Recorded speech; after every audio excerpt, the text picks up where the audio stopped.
Yeah, welcome to Smart-Champs. Today, our topic of discussion is on work energy theorem. Work energy theorem and its applications. And what I'll discuss is different forms of work energy theorem and different problems what in IIT JEE as well as BITSAT or in any kind of competitive examinations what people can ask on the work energy theorem. So here the first part is that what is this work energy theorem? So it says that the work total work done is equal to change in the kinetic energy. This is what one way we can say. The other thing is there are several ways we can interpret this work energy theorem. The other thing is the total energy at any point would be equal.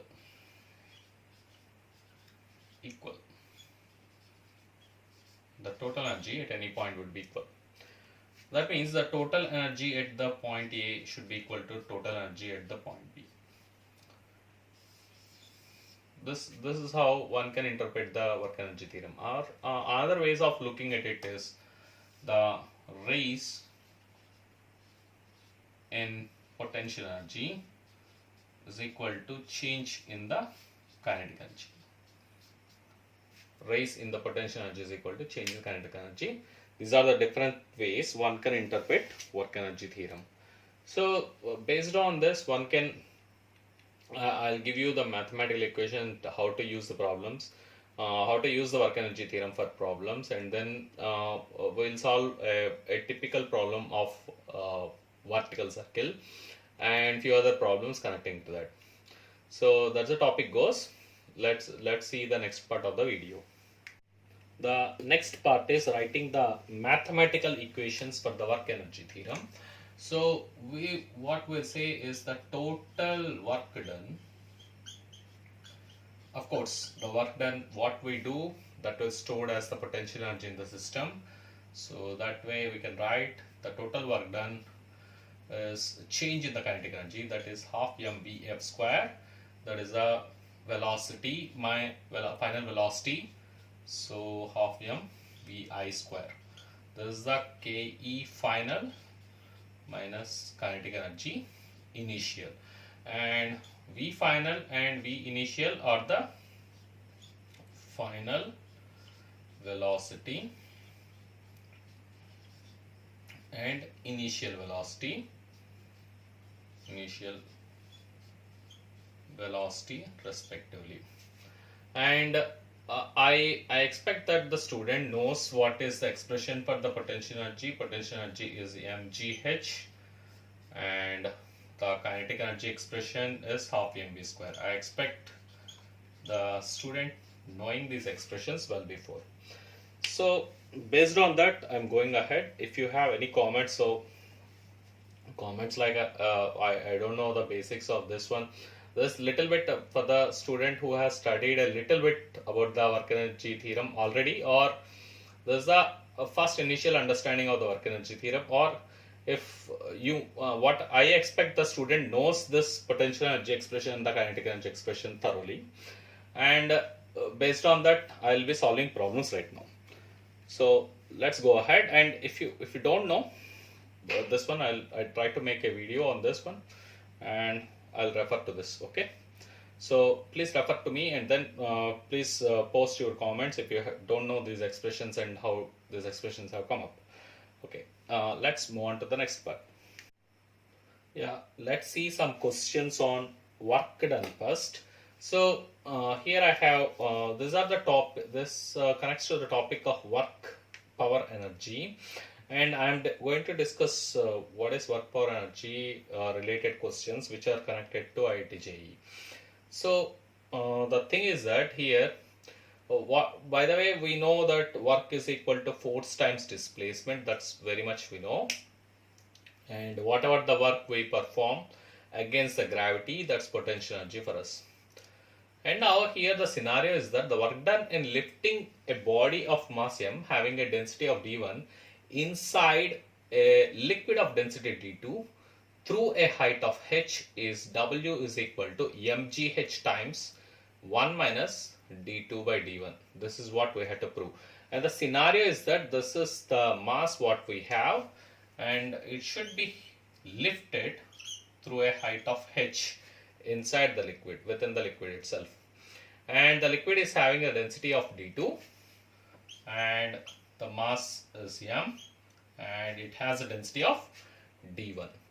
And now we need to what is the work done in lifting this object to a height of h, and the object is of density d1 and it has a mass m, and the liquid is having a density of d2.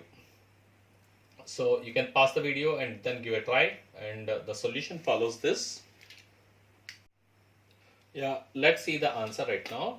So it's given that the mass of the object is m and the density of the object is d1, and the density liquid is having a density, liquid density is d2. This is the information what is given to us.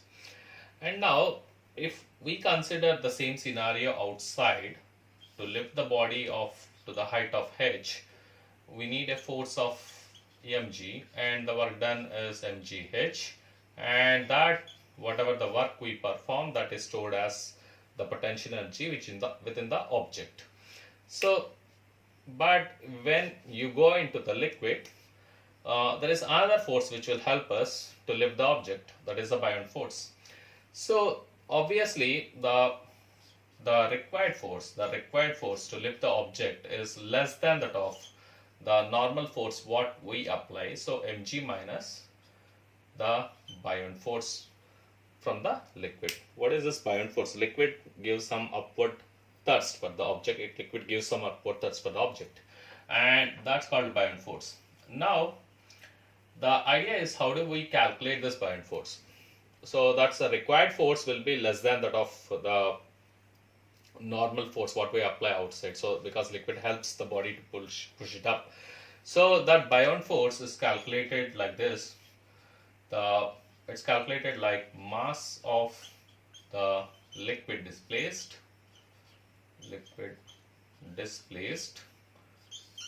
times the gravity. That's how we calculate the buoyant force. This is the formula for the buoyant force. So how do we calculate the mass of the liquid displaced with the parameters what we have here? So it's as per the Archimedes principle, we know that the volume of the object, whatever the volume of the object, that will be the volume of the liquid displaced.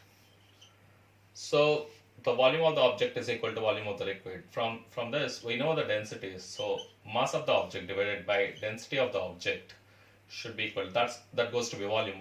Mass by density is volume, and the volume of the liquid is nothing but mass of the liquid whole divided by the density of the liquid d2. So we directly got what is the mass of the liquid as m1 by d1 times d2. m1 by d1 times d2. So that's the mass of the liquid. So just plug in the terms over here. The required force to lift the object within the liquid is mg minus, you have the mass of the liquid times mass of the liquid displaced times gravity, but the mass of the liquid is here, what we calculated as m1 by d1 times d2. So mg minus m1 by d1 times d2 times g. And now we got, so here that's the mass of our object itself. M is the mass of the object, that's m1. So that's m. So we can take over mg as common over here. So mg is common. Once mg comes out as common, 1 minus d2 by d1. That's the required force to lift the object. That's less than, that's definitely less than that of the force what we apply outside. Because it's liquid, the liquid helps us to lift the object better. So the next part of this is the work done. So because that's next step is just you got to multiply this work done is force times the displacement, that is work done. So I'll just multiply with h, and hence the answer. That's all you have to know. So displacement times force is we are working with the scalars, or I'm not working with the vectors right now, so it's simply mgh times 1 minus d2 by d1. We are calculating the magnitude of the force and the work done from this. Work done anyway, it's a scalar, so the magnitude of the force is what I'm calculating over here. So hope you understood the problem. mgh times 1 minus d2 by d1. This is how the questions one can pose in the work energy power, and again they can connect the liquids to you, and this is how you can calculate the buoyant force. One more time I'll tell you what is buoyant force. Buoyant force is mass of the liquid displaced times gravity. So in order to find the mass of the liquid displaced, we use Archimedes principle. What is that? Says that the volume of the object what is immersed, that object will displace the same amount of volume of the liquid. So the volume of the object should be equal to volume of the liquid. The volume of the object is mass by density. Volume of the liquid is also mass by density. We equated this and then found what is the mass of the liquid.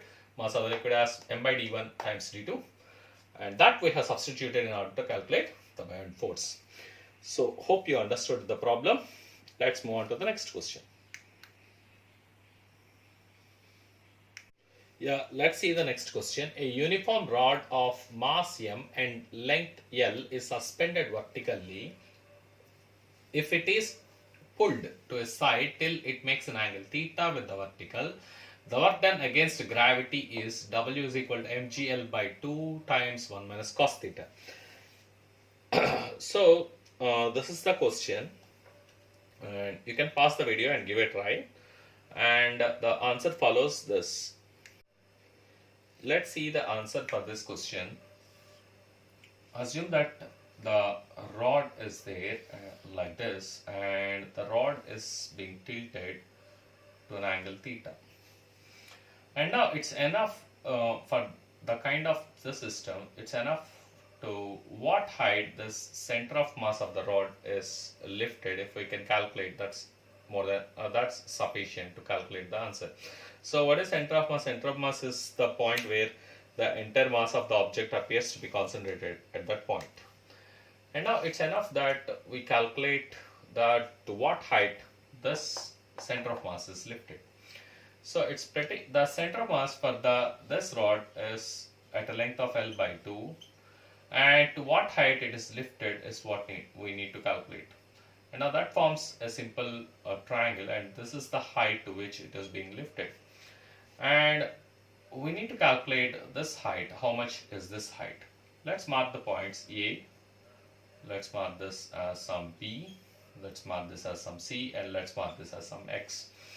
And now I need to find what is Cx. Cx is nothing but Ax minus AC. So here the Ax length is anyway L by 2, and the AC length we can calculate by cos theta, which is, this is also of L by 2. The cos theta happens to be so let's find what is cos theta. Cos theta is equal to, we have AC divided by AB from the triangle ACB or ABC, whatever you want to call.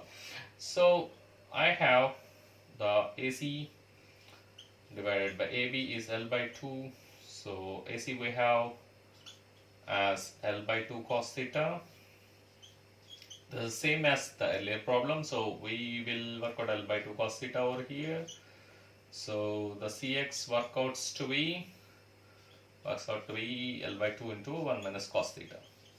So that's the required height to which the center of mass of the object is being lifted, and the work done is, the mass of the rod is given as m, and so the force is mg times the height to which it is lifted is mg times L by 2 into 1 minus cos theta.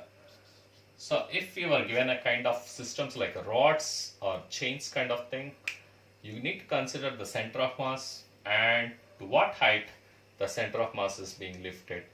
If one can calculate that, all problems are done. So let's move on to the next problem. Yeah, welcome to I-Smart-Champs. These are the problems connecting chains. So I wish to give two problems on work power energy connecting to chains. So here is the first problem. A uniform chain of mass m and length of L is suspended vertically. If the lower point of the chain is lifted to the point of suspension, the work done against the gravity is mgl by 4. This is what you have to prove. I'll go through again. A uniform chain of mass m and a length L is suspended vertically. If the lower point of the chain is lifted to the point of suspension, the work done against the gravity is mgl by 4. This is what you have to prove. You can pause the video and give a try how to prove that. The solution follows this. Yeah, let's consider a chain which is hanging like this from the top. So this is our chain, so which is hanging like this from the top, and it's given that the chain is of mass of m and it's of length L. And now the bottommost point is taken from this point and then lifted to the top. That's what the question is. The bottommost point is taken and then lifted to the top. It's understood that if it is lifted to the top, it's only the half of the chain which is coming into the picture, because the rest of the half is almost like unmoved. Only the bottom half is coming into the picture. And now in the chain kind of problems, what we need to consider is the center of mass. So it's the bottom half which is coming into the picture, that is of length L by 2, and the center of mass for this system is located at half of L by 2, which will be 1/4 from the 1/4 of the length from the bottom of the chain.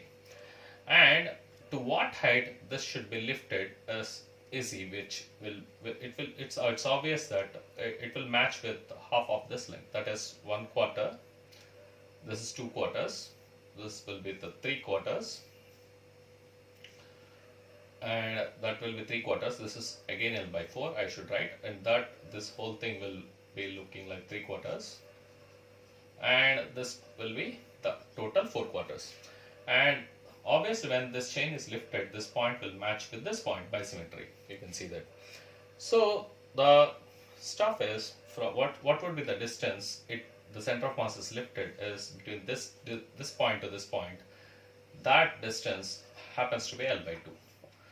That is the height to which the chain is to be lifted as per the center of mass, and that is center of mass should be lifted up to this height of L by 2. And now what would be the mass of the bottom half? That will be half of the mass of the chain. And so the work done is given by mass of the chain to be lifted and the height to which the center of mass is to be lifted times gravity, and that's how you get mgl whole divided by 4. Hence the answer. Yeah, let's move on to the next question. Yeah, let's see the second question of the video. A uniform chain of mass m and length L is kept on a smooth horizontal table such that 1/n of its length is hanging down vertically from the edge of the table. The work done against the gravity to pull the hanging part of the chain onto the table is W is equal to mgl by 2n square. This is what you have to prove. So this is again like this. The chain is there, and it's a very long chain, and 1/n of the chain is hanging down, and you need to calculate the work done. That's mgl by 2n square. This is what we have to prove. You can pause the video and give it a try. The solution follows. Yeah, the solution of the problem goes like this.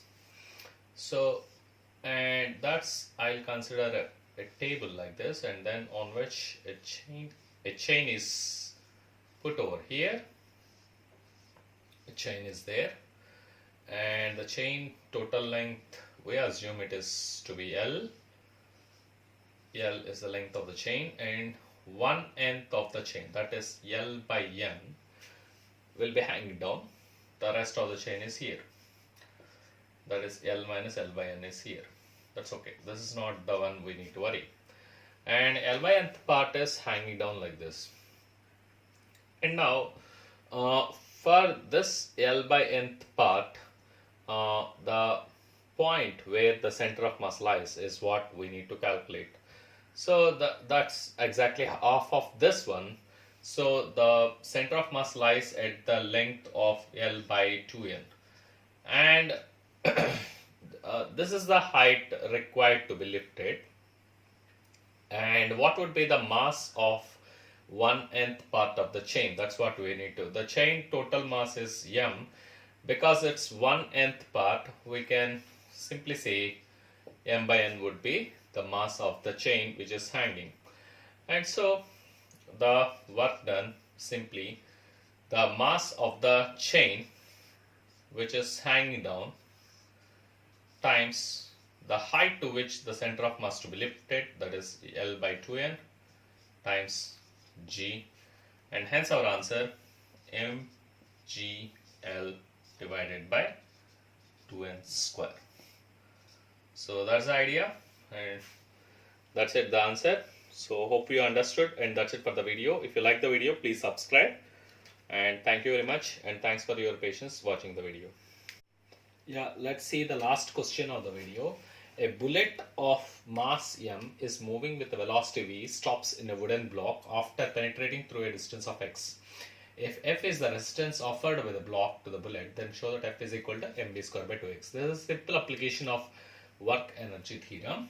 So the work is, because it's a resistance type of force, so we'll say that that is negative. That is force times displacement. That should be equal to change in the kinetic energy.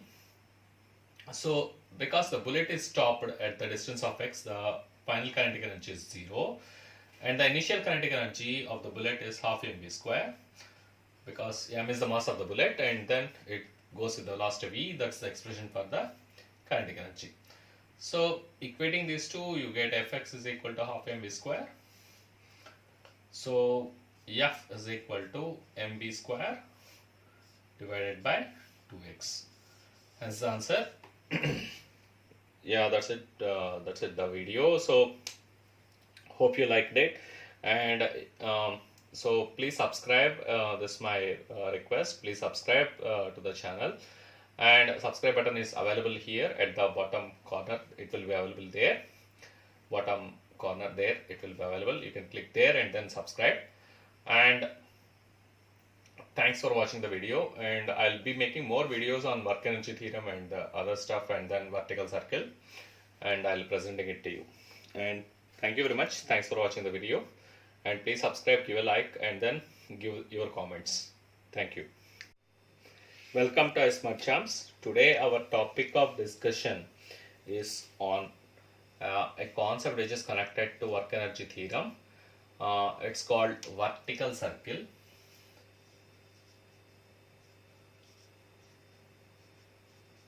It's called vertical circle. Very important for IIT JEE as well as BITSAT and few other examinations. And what is this vertical circle? You take a string or a rope and tie a mass to that, and start rotating in a circle. And what you do, it's like a giant wheel motion. What you do is a vertical circle. So I will draw the figure. So it defines a circle once you start rotating something like this. So that's the vertical circle for you. So it's like what you see, the giant wheel motion. So assuming a point mass is there, and what we need to do is we need to calculate the tensions at different points and then velocities at different points. And let me choose the points A, B and C over here. C is vertically above and these are 3 points, and the velocities at the 3 points is VA, VB and VC. And the beauty is that the vertical circle is a example of non-uniform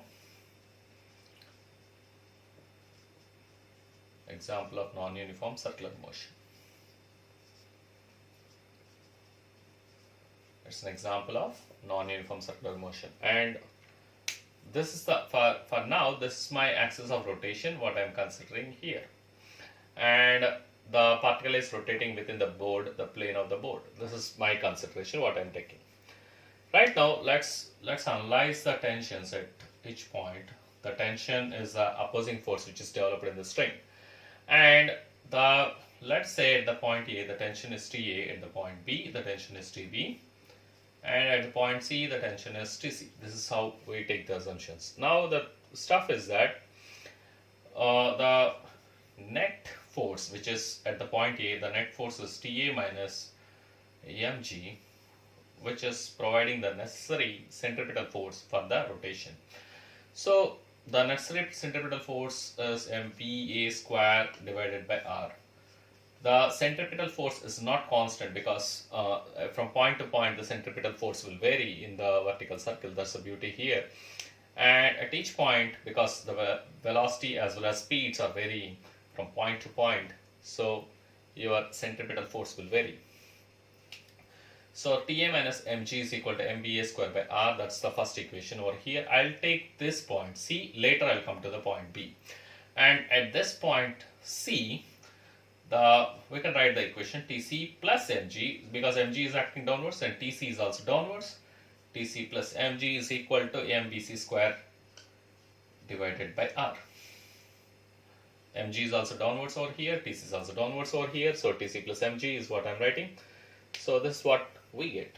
Let's analyze the situation, and it's very easy to calculate at the point C what would be the velocity. Even at the point C, even if the string goes like it, that means slackens.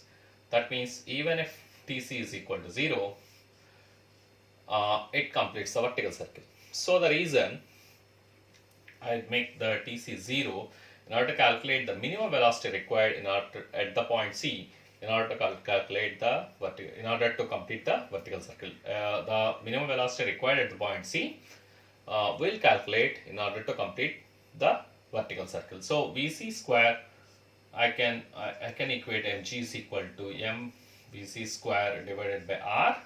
So gets cancelled. So what we get is Vc square happens to be r times g. So at the point Vc happens to be square root of rg. This is what we get here. And now I need to calculate at the point A.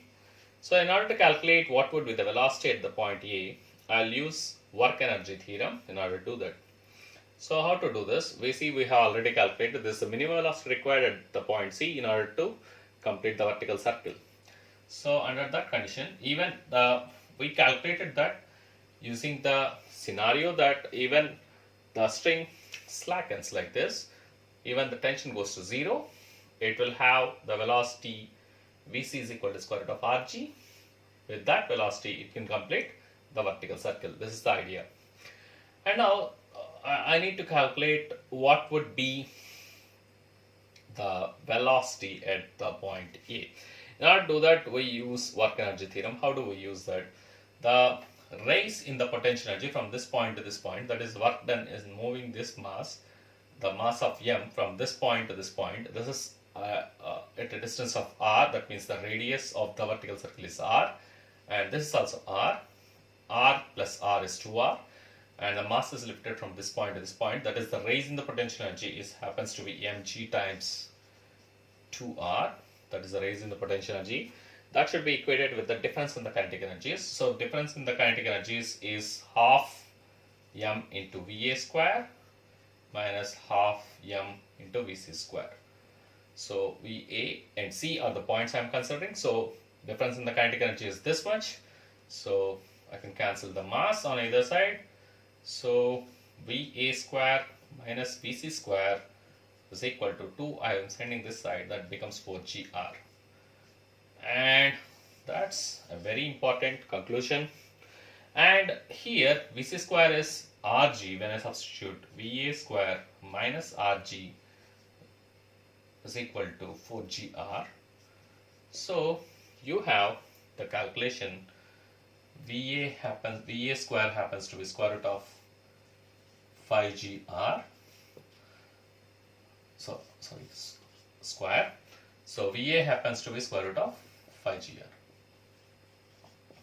Va happens to be square root of 5gr.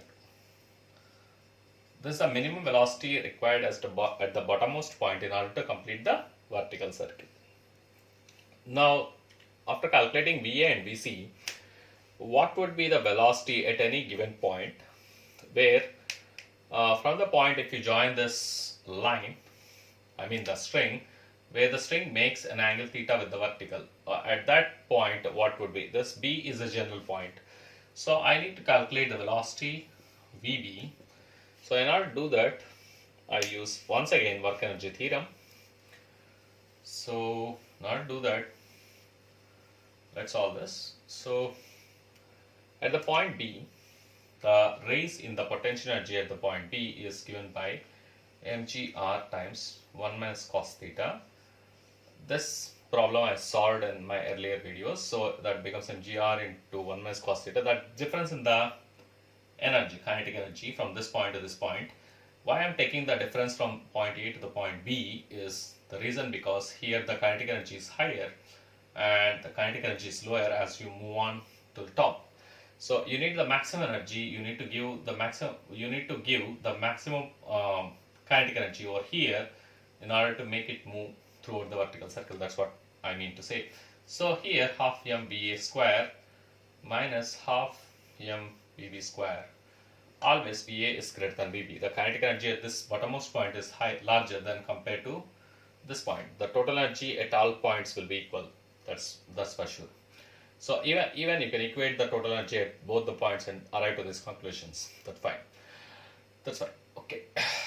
Mass can be cancelled from on the other side. So you have Va square minus Vb square happens to be 2gr into 1 minus cos theta.